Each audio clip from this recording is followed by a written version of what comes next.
Bonjour et bienvenue. Depuis la production et l'essai de la première bombe atomique le 16 juillet 1945 par les États-Unis dans le désert d'Alamogordo, ce sont au total plus de 125 000 ogives nucléaires qui ont été construites dans le monde. Au cours de la guerre froide, le pic nucléaire, c'est-à-dire la période où l'arsenal mondial fut le plus important, fut atteint en 1986, avec un total de 70 000 ogives. Aujourd'hui, l'arsenal nucléaire mondial est d'environ 13 865 armes nucléaires, que se répartissent 9 puissances nucléaires. Malgré les différences de taille des arsenaux, chaque puissance nucléaire dispose d'un nombre d'ogives et de systèmes d'armes suffisants pour infliger d'énormes dégâts à tout adversaire, engendrant des conséquences humanitaires et climatiques catastrophiques sur l'ensemble de la planète. Voici le top 9 des puissances nucléaires au monde. Si vous êtes nouveau à la chaîne, merci de vous abonner et activer la cloche de notification pour ne rater aucune de nos prochaines vidéos.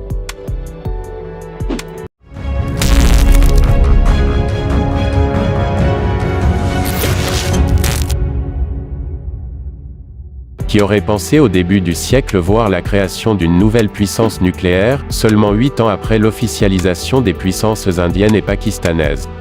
La situation de la Corée du Nord, État totalitaire isolé du monde et des technologies modernes, semblait être un rempart suffisant à la prolifération. L'histoire nucléaire de ce pays est intrinsèquement liée à celle de ses trois partenaires. L'Union soviétique, la Chine et le Pakistan, qui jouèrent le rôle de proliférateurs en lui vendant des connaissances et du matériel. Si des recherches sur le nucléaire civil ont été amorcées dès le milieu des années 1950, ce n'est qu'à la fin des années 1970. Que le leader Kim Il-sung prit la décision de développer un programme d'armement nucléaire. Le site principal de recherche et de production de matériaux fissiles est construit à Yongbyon. Il comporte plus d'une centaine d'installations nucléaires, dont des réacteurs graphite-gaz et une usine de retraitement du combustible irradié. L'État d'Israël n'a jamais confirmé ouvertement être en possession d'un arsenal nucléaire. L'État d'Israël n'est pas membre du TNP et, à ce titre, n'est donc pas considéré comme une puissance nucléaire officielle. A contrario, il n'enfreint aucune règle internationale puisque rien ne lui interdit de posséder un armement nucléaire, à la différence de l'Iran, par exemple, signataire du TNP, le traité sur la non-prolifération des armes nucléaires, en 1970. Selon les sources publiées par différents centres de recherche, Israël disposerait d'un arsenal de moins d'une centaine d'ogives, le nombre de 80 étant le plus fréquemment cité. Depuis son indépendance en 1947, l'Inde n'a cessé de vouloir s'émanciper dans tous les domaines énergétiques, militaires, spatiales, et ce quel que soit le parti politique au pouvoir. L'arsenal nucléaire indien est difficile à évaluer, car il n'existe aucune donnée publique. L'estimation généralement retenue est de 160 ogives opérationnelles. Des projections futures font état d'une augmentation importante en raison de sa capacité de production de matières fissiles, assez pour monter jusqu'à 135 à 180 ogives nucléaires.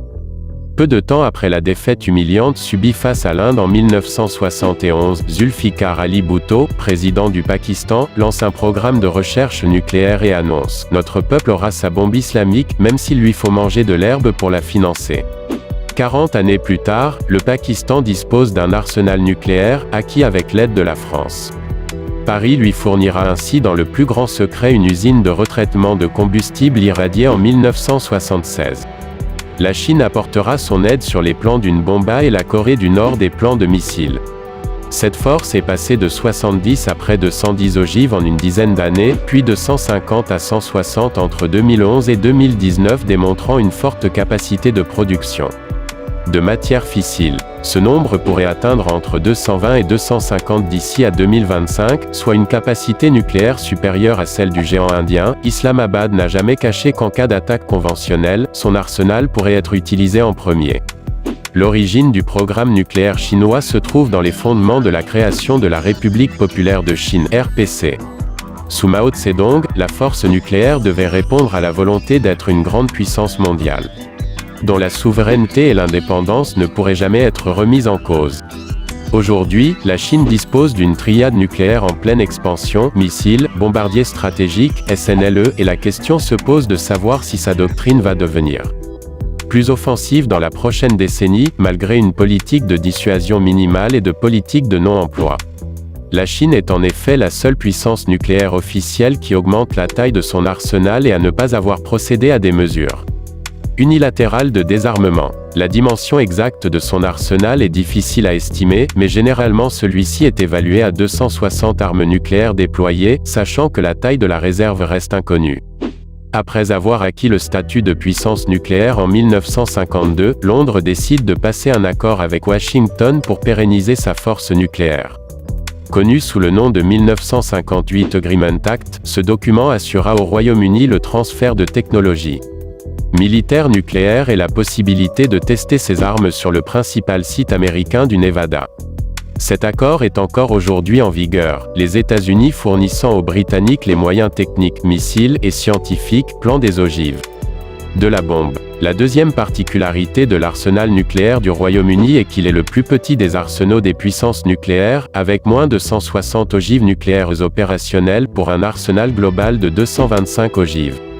L'objectif étant de descendre à 120 ogives opérationnelles vers 2025, réparties, et c'est sa dernière particularité au sein de son unique composante, sa force sous-marine. Si la dissuasion nucléaire est indépendante sur le plan décisionnel, elle n'est absolument pas autonome, car elle repose totalement sur la technologie américaine. Le 13 février 1960, l'essai nucléaire, Gerboise bleue, fait rentrer la France dans le cercle des puissances nucléaires. Multipliant les programmes d'armement nucléaire pendant la guerre froide, la France a réussi à se hisser sur la troisième marche du podium mondial et dispose en 2013 du troisième plus important arsenal nucléaire du monde avec moins de 300 ogives nucléaires, selon la formule consacrée.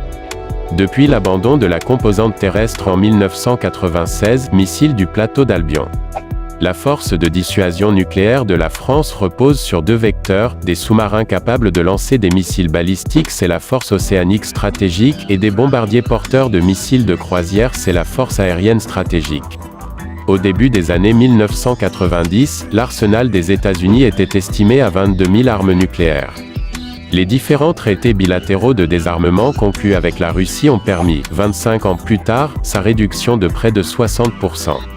Selon les chiffres dévoilés par l'administration américaine, on dénombre 6 970 armes nucléaires, qui se répartissent entre un arsenal de 4 670 ogives et un peu plus de 2 340 en attente de démantèlement au sein de l'usine Pantex au Texas.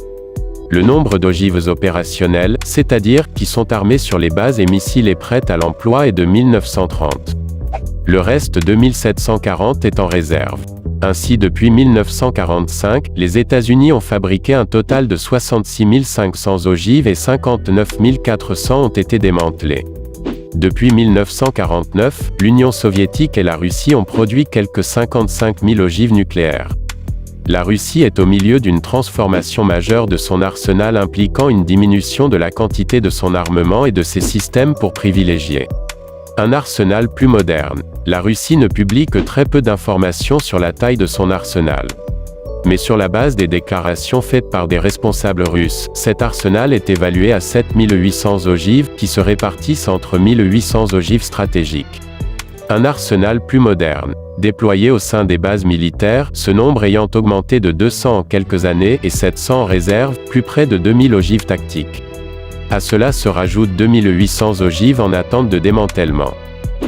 Voilà, c'est tout pour aujourd'hui. Si tu as aimé la vidéo, surtout n'oublie pas de la liker, la commenter et la partager avec tes amis. On se reprend très prochainement pour une nouvelle vidéo.